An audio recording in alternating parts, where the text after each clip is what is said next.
Item ಯಾವುದೇ ಇರಲಿ try ಮಾಡಿ ಆಚಿ ಚಿಕನ್ ಮಸಾಲಾ. ಕೊಲ್ಲಿ ರಾಷ್ಟ್ರಗಳ ಮಧ್ಯದ ಯುದ್ಧ ಪ್ರಾರಂಭ ಆಗಿ 1 ತಿಂಗಳು ಕಳೆದು ಹೋಯಿತು.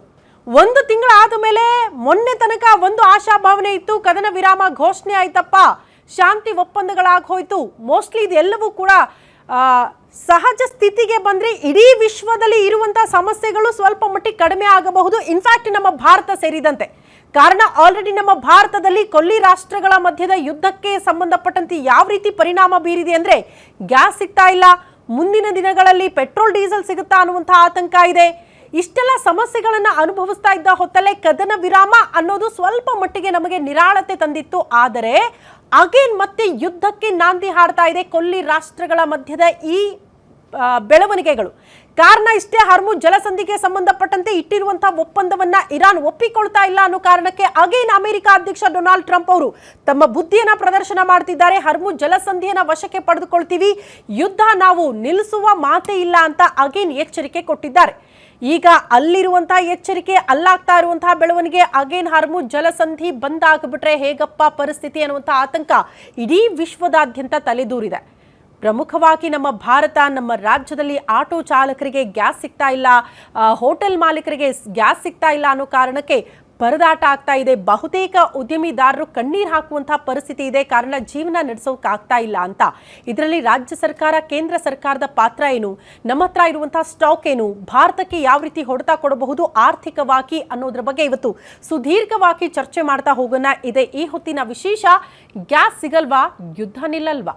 ಕೊಲ್ಲಿ ರಾಷ್ಟ್ರಗಳ ಮಧ್ಯೆ ಸಂಧಾನ ಆಗ್ತಾ ಇದೆ. ಸಂಧಾನ ಸಭೆಗಳಾಯಿತು, ಪಾಕಿಸ್ತಾನ ಮಧ್ಯಸ್ಥಿಕೆ ವಹಿಸಿದ್ರೂ ಕೂಡ ಸಂಧಾನ ಸಭೆಗಳು ಯಶಸ್ವಿ ಆಗಿಲ್ಲ. ಬದಲಾಗಿ ಇರುವ ಷರತ್ತುಗಳಿಗೆ ಸಂಬಂಧಪಟ್ಟಂತೆ ಒಮ್ಮತ ಮೂಡಿಲ್ಲ ಅನ್ನೋ ಕಾರಣಕ್ಕೆ ಸಂಧಾನ ಸಭೆಗಳು ವಿಫಲ ಆಗಿದೆ. ಹಾಗಾಗಿ ಯುದ್ಧ ಮತ್ತೊಂದು ಆಯಾಮವನ್ನ ಪಡೆದುಕೊಳ್ತಾ ಇದೆ. ಅದು ಹರ್ಮುಜ್ ಜಲಸಂಧಿ. ಇಷ್ಟು ದಿನಗಳ ಕಾಲ ಇರಾನ್ ಮೇಲೆ ದಾಳಿ ಆಗ್ತಾ ಇದ್ದಿದ್ದು ಯಾಕೆ ಹೇಳಿ? ಅಣುಬಾಂಬ್ ತಯಾರಿಕೆ ಮಾಡ್ತಿದ್ದಾರೆ, ಅದನ್ನ ಅಣುಬಾಂಬ್ ತಯಾರಿಸೋದಕ್ಕೆ ನಾವು ಬಿಡಲ್ಲ, ಅದು ಮಗ್ಗಲ ಮುಲ್ಲ ಆಗಬಹುದು ನಮ್ಮ ರಾಷ್ಟ್ರಗಳಿಗೆ ಅನ್ನೋ ಕಾರಣಕ್ಕೇನೆ ಇಸ್ರೇಲ್, ಅಮೆರಿಕ ನಿರಂತರವಾಗಿ ದಾಳಿ ಮಾಡ್ತಾ ಇತ್ತು ಇರಾನ್ ಮೇಲೆ. ಬಟ್ ಈ ಬಾರಿ ಪರಿಸ್ಥಿತಿ ಹರ್ಮುಜ್ ಜಲಸಂಧಿಯ ವಿಚಾರಕ್ಕೆ ಸಂಬಂಧಪಟ್ಟಂತೆ ಮಾತುಕತೆ ವಿಫಲ ಆದ ಬಳಿಕ ಮತ್ತೊಂದು ಆಯಾಮ ಪಡೆದುಕೊಳ್ತಾ ಇದೆ. ಹರ್ಮುಜ್ ಮೂಲಕ ಹೋಗುವ ಹಡಗುಗಳೇ ನಮ್ಮ ಟಾರ್ಗೆಟ್ ಅನ್ನುವಂತಹ ವಿಚಾರವನ್ನ ಪ್ರಸ್ತಾಪ ಮಾಡಲಾಗಿದೆ. ಹರ್ಮುಜ್ ಜಲಸಂಧಿ ಮೇಲೆ ನೌಕಾ ದಿಗ್ಬಂಧನದ ಬೆದರಿಕೆ ಅಮೆರಿಕ ಅಧ್ಯಕ್ಷರಿಂದ. ಹೊಸ ದಿಗ್ಬಂಧನದಿಂದ LPG ಸರಬರಾಜಿಗೆ ಅತಿ ದೊಡ್ಡ ಅಡ್ಡಿ ಆದ್ರೂ ಕೂಡ ಆಶ್ಚರ್ಯ ಪಡಬೇಕಾಗಿಲ್ಲ. ಹರ್ಮುಜ್ ಜಲಸಂಧಿ ಬಂದಾಗ್ಬಿಟ್ರೆ ಭಾರತ ಸೇರಿದಂತೆ ಹಲವು ರಾಷ್ಟ್ರಗಳಿಗೆ ಸಂಕಷ್ಟ. LPG ಸಿಲಿಂಡರ್ ಸಿಗೋದು ಕೂಡ ಡೌಟ್ ಅಂತ ಹೇಳಲಾಗ್ತಾ ಇದೆ. ಸಿಗಬೇಕು ಅಂದ್ರೆ 60 ದಿನ ಕಾಯಲೇಬೇಕು ಅನ್ನುವಂತಹ ಪರಿಸ್ಥಿತಿ ಇದೆ. ಮುಂದಿನ ವಾರದಿಂದ 100 ದಿನ ದಾಟಿದ್ರೂ ಕೂಡ ಆಶ್ಚರ್ಯ ಪಡಬೇಕಾಗಿಲ್ಲ. ಸಿಲಿಂಡರ್ ಸಿಗಬೇಕು ಅಂದ್ರೆ ಕಾಯಲೇಬೇಕಾದಂತಹ ಅನಿವಾರ್ಯತೆ ಜನಸಾಮಾನ್ಯರಿಗೆ ಎದುರಾಗಬಹುದು. ಹೋಟೆಲ್ ಮಾಲೀಕರು ಕಷ್ಟಪಡ್ತಿದ್ದಾರೆ, ಈಗಲೇ ಆಲ್ರೆಡಿ ಸಿಲಿಂಡರ್ಗಳು ಸಿಗ್ತಾ ಇಲ್ಲ. ಈಗಿರುವ ಪರಿಸ್ಥಿತಿಯನ್ನ ಕೆಲ ಏಜೆನ್ಸಿಯವರು ಬಂಡವಾಳ ಮಾಡ್ಕೊಂಡಿದ್ದಾರೆ, ಡಬಲ್ ತ್ರಿಬಲ್ ದುಡ್ಡಿಗೆಲ್ಲ ಸಿಲಿಂಡರ್ ಮಾರಾಟ ಮಾಡ್ತಿದ್ದಾರೆ. ಕಾಳ ಸಂತೆಯಲ್ಲಿ ಮಾರಾಟ ಆಗ್ತಾ ಇದೆ, ಸ್ಟಾಕ್ ಇದ್ದು ಕೂಡ ಸ್ಟಾಕ್ ಇಲ್ಲ ಅಂತಿದ್ದಾರೆ. ಇನ್ನ ನಿಜವಾಗ್ಲೂ ಸಮಸ್ಯೆ ಬಂದುಬಿಟ್ರೆ ಹೆಂಗಿರಬಹುದು ಪರಿಸ್ಥಿತಿ ಅಂತ ಅರ್ಥ ಮಾಡ್ಕೊಳ್ಳಿ. ಅಂದಾಜ್ ಮಾಡ್ಕೊಳಕ್ಕಾಗಲ್ಲ.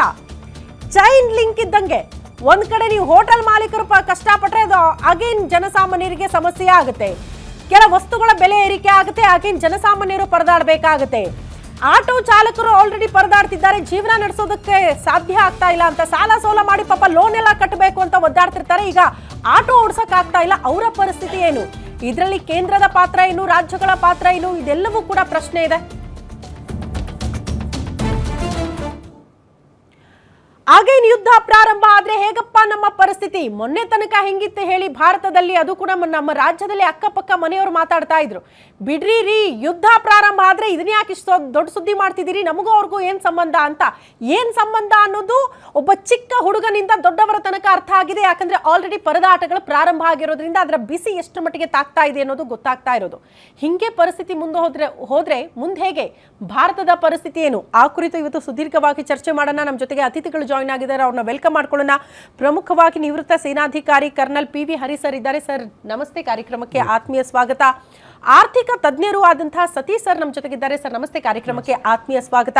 ಕರ್ನಾಟಕ ರಾಜ್ಯ ಬೇಕರಿ ಮತ್ತು ಕಾಂಡಿಮೆಂಟ್ಸ್ ಸಣ್ಣ ಉದ್ಯಮಿದಾರರ ಒಕ್ಕೂಟದ ಅಧ್ಯಕ್ಷರು ಆದಂತಹ DB ಪ್ರತಾಪ್ ಶೆಟ್ಟಿ ಸರ್ ನಮ್ಮ ಜೊತೆಗಿದ್ದಾರೆ. ಸರ್ ನಮಸ್ತೆ, ಕಾರ್ಯಕ್ರಮಕ್ಕೆ ಆತ್ಮೀಯ ಸ್ವಾಗತ.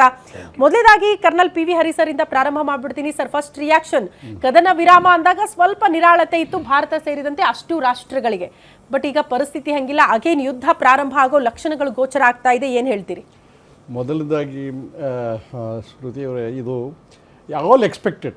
ಹೌದು, ದೀಸ್ ಆರ್ ಆಲ್ ಎಕ್ಸ್ಪೆಕ್ಟೆಡ್. ಹೌದು. ಯಾಕಂತ ಹೇಳಿದರೆ ಈಗ ಈ ಪ್ರೆಸಿಡೆಂಟ್ ಆಫ್ ಅಮೇರಿಕಾ ಏನೇನು ಒಂದೊಂದು ನಿಮಿಷಕ್ಕೆ ಒಂದೊಂದು ದಿವಸಕ್ಕೆ ಒಂದೊಂದು ಮಾತುಗಳು ಮಾತಾಡ್ತಿದ್ದ. ಹೌದು. ನಾವು ಭೂಪಟದಿಂದಲೇ ತೆಗೆದು ಬಿಡ್ತೀವಿ, ಇರಾನನ್ನು ಪ್ರಾಚೀನ ಶಿಲಾಯುಗಕ್ಕೆ ಕರ್ಕೊಂಡು ಹೋಗ್ತೇವೆ, ಹಾಗೆ ಹೀಗೆ ಅಂತೇಳಿ ಒಂದೊಂದು ದಿವಸ ಒಂದೊಂದು ಸ್ಟೇಟ್ಮೆಂಟ್ಗಳು ಆವಾಗಲೇ ಗೊತ್ತಾಗಿರಬೇಕು. ಇವರು ಇಬ್ಬರ ಮಧ್ಯದಲ್ಲಿ ಈ ವಾರ್ಗಳು ಒಂದು ಸಿಮೆಂಟ್ರಿ ಒಂದು ಇದರಲ್ಲಿ ಇಲ್ಲ, ಒಂದು ಕನ್ಕ್ಲೂಷನ್ಗೆ ಬರೋದಿಲ್ಲ ಅಂತೇಳಿ ಗೊತ್ತಾಗಿತ್ತು ಮುಂಚೆನೆ. ಇದು ಎಕ್ಸ್ಪೆಕ್ಟೆಡ್ ಓನ್ಲಿ. ಮತ್ತು ಈಗ ಆಗ್ತಾ ಇದ್ದಿದ್ದು ಇವರಿಗೆ ಇರಾನ್ನವರು ಮುಂಚೆನೇ ಅವರು ಅಮೇರಿಕಾ ಈಗ ಗೆದ್ದಿಲ್ಲ.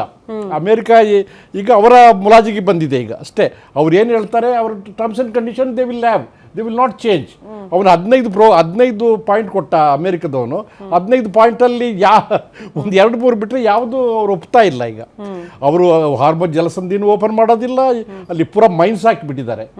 ಮೈನ್ಸ್ ಹಾಕಿಬಿಟ್ರೆ ಅದೊಂದು ಚೈನ್ ಸಿಸ್ಟಮ್. ಅದು ಮೈನ್ಸ್ ಅಂತಾರೆ, ಬಾಂಬ್ಸ್ಗಳು ಈಗ ನಾವು ಆರ್ಮಿಯಲ್ಲಿ ನೆಲ ಬಾಂಬ್ಗಳನ್ನ ಮೈನ್ಸನ್ನು ಇದು ಮಾಡ್ತೀವಿ. ಈಗ LOCಯಲ್ಲಿ ಮ್ಯಾಕ್ಸಿಮಮ್ ನಾವು ಪ್ಲಾಂಟ್ ಮಾಡಿದ್ದೀವಿ.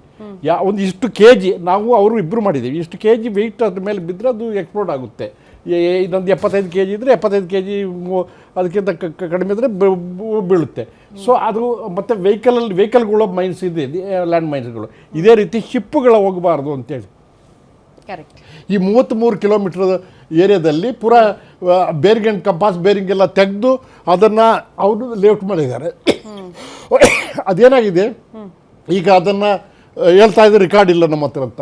ಮೈನ್ಸ್ ಹಾಕಿದ್ದು ರೆಕಾರ್ಡ್ ಬೇಕು, ಅವರೇ ತೆಗಿಬೇಕೀಗ.